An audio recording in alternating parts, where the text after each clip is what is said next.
lagi di channel Amayudira.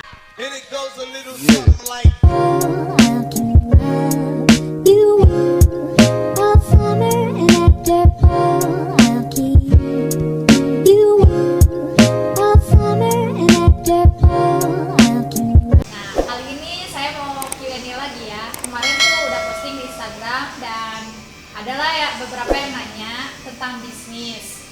Kebetulan saya di sini bersama teman-teman saya dari teman kampus.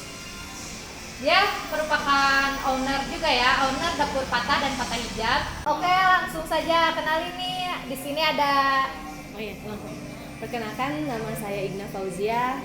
Saya merupakan salah satu owner dari Dapur Patah dan saya salah satu ketua. Mungkin jabatannya sebagai ketua dari Dapur Patah. Terima kasih. selanjutnya. Oke, baik. Di sini saya Mufidah Hartati. Saya salah satu dari bagian mereka juga. Saya di sini sebagai kepala bagian produksi. Oke, Terima kasih. Oke, baik, perkenalkan saya Siti Fauzia. Saya merupakan bagian dari Dapur Patah juga. Saya menjabat sebagai bendahara. Terima kasih. Nah, tapi sebenarnya kita juga ada satu teman kita lagi. Dia merupakan ketua dari marketing. Kebetulan dia lagi sakit, jadi pulang ke rumahnya. Namanya Siti Latifah. jabatannya sebagai apa? Marketing. Oke, tadi kan mereka sudah kenalan. Nah, saya tuh pengen tahu ya, Dapur Patah itu gimana tuh awalnya terbentuknya Dapur Patah. Terus apa alasannya tuh namanya Dapur Patah? Coba tolong jelaskan sama teman-teman. Oke. Jawabnya jujur atau bohong? Jujur lah, ini kan produk masa bohong. Tapi maksudnya ini tuh kayak iseng-iseng gitu kan ya. Jadi, Awalnya tuh iseng-iseng. awalnya aku ada videonya loh. Jadi Dapur Patah tuh dibentuk karena untuk memenuhi kebutuhan mahasiswa yang kelaparan. Oh iya, soalnya di kampus kita Di tuh kampus kan minim ya. minim tukang dagang. Iya, minim banget pedagangnya kan. Tapi selain itu kita juga berangkat dari keberanian kita gitu, modal nekat emang bener-bener nekat gitu. Untuk membentuk suatu produk apa nih yang kira-kira bisa laris di kampus. Sasaran awalnya memang kampus ya, segmentasi pasarnya kita kampus aja dulu gitu. Iya. Siswa gitu ya. Soalnya waktu itu kita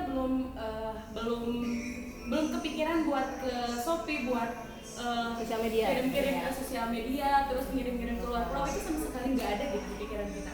Tapi seiring berjalannya waktu, ya mulai terbuka lah. Kenapa namanya harus Dapur Patah gitu ya?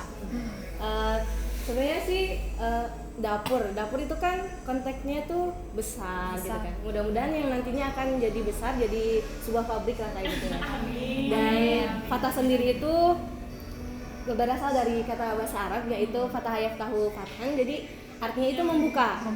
Membuka dalam hal apa? Coba. Bisa membuka pintu rezeki kita, membuka pintu rezeki para Para pembeli. pembeli, ya. Ya, maksudnya sih bisa membuka pintu hati mereka. Aduh, berat hati. Semoga Buat kebuka. order kita gitu, buat Semoga. order kita. Jadi semuanya lebih terbuka lah ya, jalan pikirannya juga. Sekarang tuh kita mau ngebahas tentang bisnisnya. Coba teman-teman bisa sharingnya, bisnis itu apa sih menurut teman-teman? Kalau menurut saya pribadi sih, bisnis itu kan emang istilahnya itu segala aktivitas, kegiatan yang menguntungkan gitu. Dalam hal ini profit, ya, lebih ke profit oriented. Dan itu kita juga kan nggak memikirkan tentang profit juga ya, tapi kita harus memikirkan lingkungan seperti perdagangan ala Rasulullah. Kan beliau itu kan dagang bukan hanya sekedar profit ya, tapi bagaimana caranya para rakyatnya itu bisa sejahtera dengan perdagangan ini gitu. Kita secara tidak langsung insya Allah lah mencoba mencoba untuk seperti itu ya, sedikit demi sedikit, bukan sok-sokan, tapi ya mudah-mudahan lah bisnis yang kita jalani itu bisa barokah gitu, bermanfaat juga pada orang lain, dan juga orang yang yang gabung dengan kita, baik itu reseller maupun dropship itu bisa berkembang lah. Dalam artian dengan gabung dengan kita ada pemasukan gitu, baik untuk dirinya maupun untuk yang lainnya. Karena memang tujuan kita juga dari awal nggak hanya jualan ya, tapi niat awalnya gitu. Gimana caranya kita bisa sedekah, tapi sedekah yang menguntungkan, maksudnya win-win lah ya. Win-win lah itu. Dan kita juga karena memang awalnya sedekah, jadi margin yang kita dapat nggak apa ya, kalau misalkan orang lain dapat 5, kita mungkin hanya dapat 3, atau jadi kita memang orientasinya lebih ke sedekah sih. Dan kita juga punya misi untuk menciptakan 1 juta pengusaha muda. Bagus.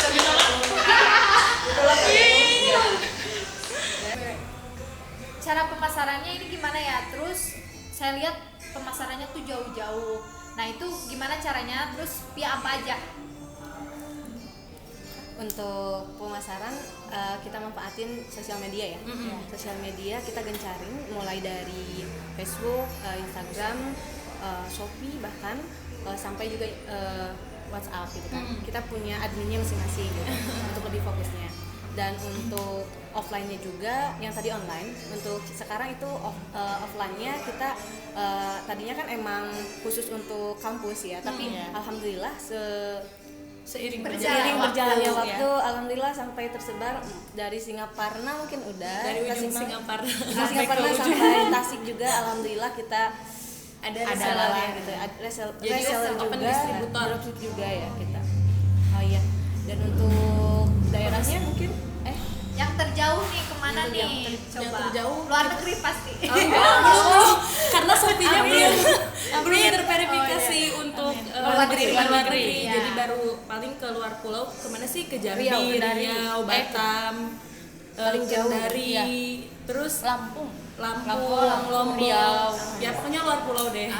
Alhamdulillah. Karena kan kalau di Shopee tuh lebih luas lagi gitu, lebih apa ya? Kalau misalkan semua orang di luar semua daerah orang bisa gitu, lebih enak. Yang penting kita bagaimana caranya supaya orang keywordnya lain gitu, keyword tertarik. kita Oh, iya.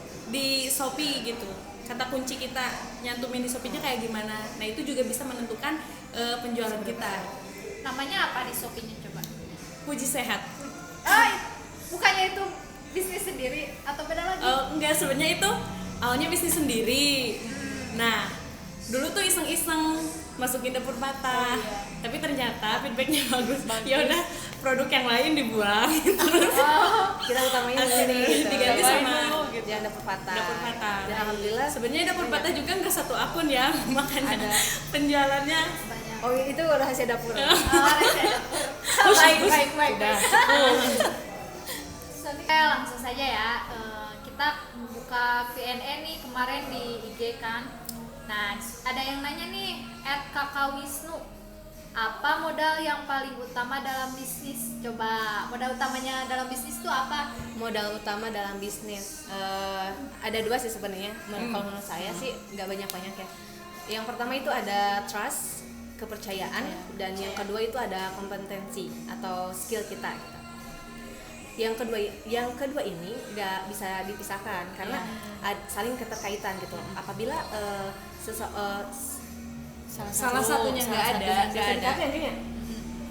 Apabila orang-orang sudah percaya kepada kita, maksudnya kita juga punya kompetensi yang baik, itu orang akan langsung support lah, dalam artian membeli produk kita. Kalau produk kita dijalankan misalkan ya orang lain udah percaya gitu, pasti kita akan beli. Soalnya kalau bisnis dijalankan oleh kita, oh pasti nih produknya bagus, enak juga gitu, dalam hal kebersihan itu pastilah dijaga. Kayak gitu. Contohnya seperti ini. Iya benar. Seperti ini ya contohnya, misalkan ketika seseorang diberi kesempatan buat melakukan bisnis, misalkan dikasih uang tuh dana modal 50 juta misalkan, tapi dalam 1 tahun itu modal nggak balik, malah kekurangan gitu, malah rugi, dan akhirnya orang yang memberikan modal itu kan nggak percaya lagi gitu. Nah, dalam artian seperti itu. Jadi antara kompetensi dengan kepercayaan itu harus sama-sama ketika itu nggak bisa dipisahkan gitu. Itu sih menurut saya. Jadi kepercayaan dan kompetensi atau Skill. skill. Oke, lanjut. Pertanyaan berikutnya dari @Deki Kiting. Bisnis apa yang bagus untuk anak muda katanya? Anak muda nih. Mbak Siti Puja Anak coba. muda ya. Anak muda, milenial. Milenial nih. Kalau misalkan bisnis ya, bisnis tuh kayak nggak dihususin ini loh bisnis buat anak muda, ini loh Iya. bisnis buat orang tua. Jadi bisnis tuh kayak nggak kayak gitu. Bisa jadi kan maksudnya apa ya? Semua orang tuh punya kesempatan yang sama untuk terjun ke dunia bisnis gitu. Apapun itu produknya, selagi kita bisa kreatif, inovatif dan lebih hebat dari yang lain. Jadi bisnis apapun kita bisa sebenarnya menjalankan.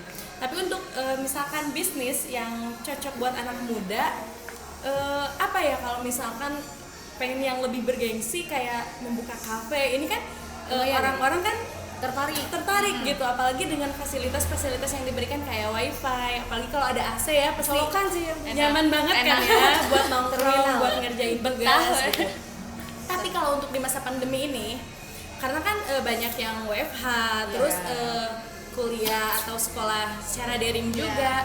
Sekarang tuh kalau menurut aku ya, kalau sekarang tuh yang paling banyak yang cocok gitu, itu lebih ke kuota.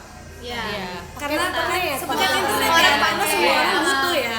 Mungkin kalau untuk masa pandemi itu sih, tapi kalau untuk secara global semua orang bisa kok, nggak cuma anak muda, nggak cuma orang tua gitu yang bisa. Oh, bisnis gehu mah cuma untuk orang tua, enggak kayak gitu. Coba kalau misalkan gehunya divariasikan, lebih inovatif lagi, itu bisa Gehu mozzarella kayaknya bisa bisa. Boleh nambahin nggak? Boleh.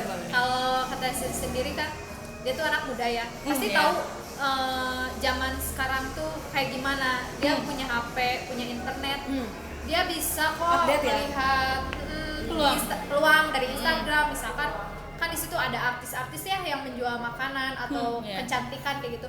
Coba deh dia jualin lagi, terus jadi kan reseller lumayan. Itu bisa juga. modalnya dikit. Terus kalau dalam fashion juga kan sekarang tuh banyak yang baru gitu kayak model merek-merek lah.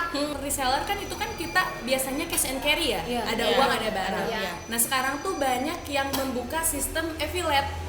Jadi kayak affiliate tuh misal nih Teis yang punya produk kan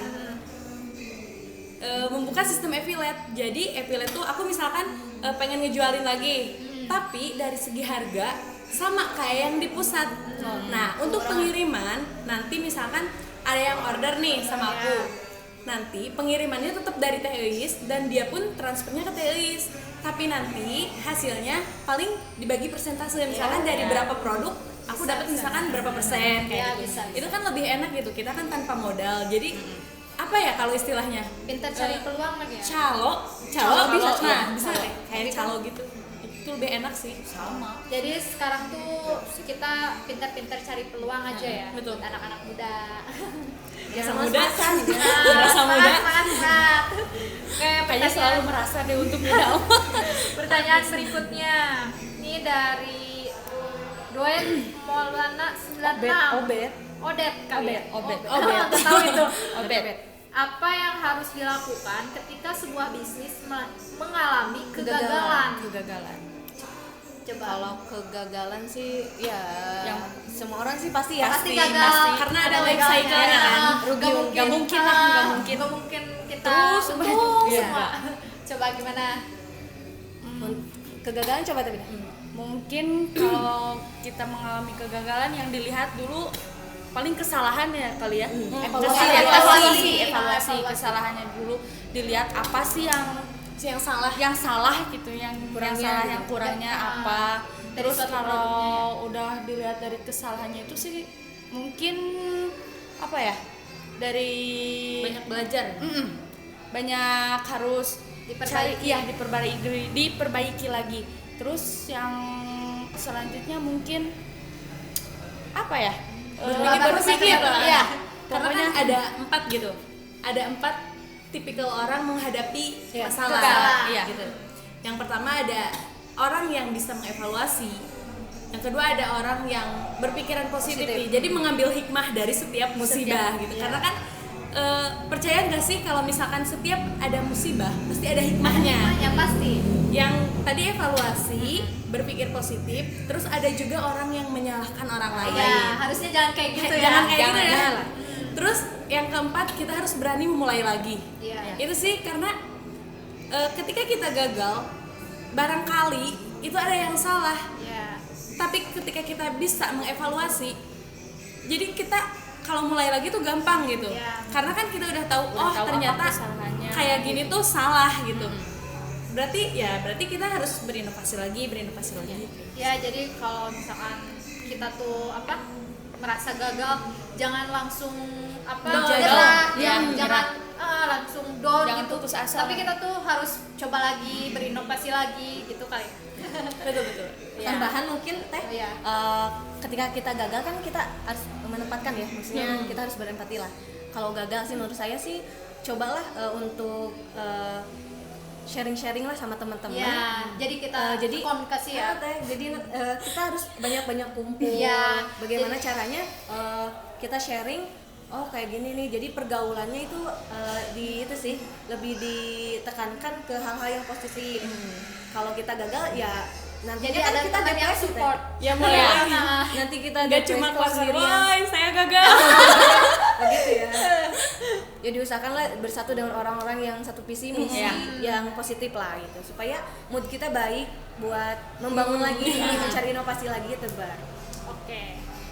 Selanjutnya ada dari Nasiram Rulok. Nasir Amarul. Iya. Ini apa ya? Bisnis apa yang sedang Anda kembangkan saat ini? Ada trik khusus dalam perkembangannya? Trik. Oh, mungkin bisnis ini nih yang Iya, dikembangkan iya. sekarang. Terus triknya nih gimana biar bisa berkembang gitu? Biar bisa autopilot. Ya, meroket. Bisnis yang Autopilot. sedang kita kembangkan itu yang tadi ya, kita menjajakan berbagai cemilan-cemilan kekinian, murah tapi elegan gitu. Dalam artian dalam packagingnya kan kita yang diutamakan itu kebersihan ya, itu Iya. sih kebersihan. Terus dalam hal harga juga kita terbilang murah, Sangat murah. sangat murah, itu udah termasuk harga distributor juga. Terus dalam hal fashion juga alhamdulillah kita ada semacam hijab Iya. dan alhamdulillah sudah orang lain sudah tahu nih kita Dapur Patah itu udah berkembang jadi ada passionnya gitu. Brandingnya udah terbentuk. Iya. Terus katanya kan cara meningkatkannya tuh gimana? Ciri khas produk kita. Ciri khas kita alhamdulillah tadi sudah lebih ke dikatakan. lebih ke promosi sih, karena kan Digencar. kalau kita posting pasti closing gitu. Iya. Jadi ibaratnya kalau promosi tuh misalkan nih 3 dari 10 pasti kalau misalkan kita nih promosi ke 10 orang pasti ada minimal 3% yang nyaut gitu. Iya. Makanya kalau misalkan kita mau promosi sering-sering closing ya harus sering-sering posting. Iya, iya. Promosi, tapi lebih ditekankan ke promosi sih, karena kan sekarang banyak tuh endorse gitu. Yang terpenting tuh sebenarnya bukan endorse-nya, tapi promosinya gitu. Promosinya. Dan kita juga harus memperhitungkan budget endorse kan nggak murah kan ya. Kemarin juga kita mulai endorse ke artis, selebgram kayak gitu kan. Nah, di sini tips and triknya kayak gini. Misalkan nih, kita harus udah tahu dia tuh kayak gimana gitu nanti feedbacknya. Ya. Nah, ketika kita misalkan nih biaya promosi 3,5 juta, minimal kita harus dapat 10% dari yang dipromosikan. Saya mau tahu nih, kan tadi bicara tentang selebgram yang promosi. Kalau kalian tuh lihatnya tuh gimana sih melihat selebgram buat ngepromosiin ini tuh, apakah melihat dari apa Viewersnya. followersnya Followersnya atau gitu kan? gimana followersnya? Kan kita nggak tahu ya, banyak yang nggak tahu gitu. Misalkan asal dia tuh asal milih selebgram gitu kan. asal iklanin gimana gitu. Kalau menurut kita sih ya yang pertama yang dipikirkan itu followersnya berapa ya. Yang pertama followers Terus bagaimana dia kualitas dalam hal dilihat promosi. dari insight-nya. Nah, Insight kan insight-nya. kita bisa lihat Ya, jangkauan dia jangkauannya. tuh berapa Ya. gitu. Dapur Patah nih katanya mau giveaway. Giveaway-nya apa coba? Jadi nanti buat yang komen yang paling menarik, 3 orang kita kasih masing-masing 5 produk. Nah, syaratnya cukup mudah. Kalian cukup follow aja Instagramnya, ada di @dapurpatah.id dan @patah.hijab. Nanti komen yang paling menarik bakal dapetin itu. Ya, untuk pengumumannya mungkin nanti ada di channel YouTube-nya Taya Iris. Nonton. Oke, terima kasih Dapur Patah, semoga semakin sukses. Terus kedepannya makin banyak produk-produk baru lagi. Dan melejit deh usahanya. Amin. Terima kasih sudah menyempatkan hadir. Oke, sekian dari kami. Mohon maaf bila ada kekurangan. Jangan lupa subscribe ya channel Alma Idira. Like and comment. Dadah.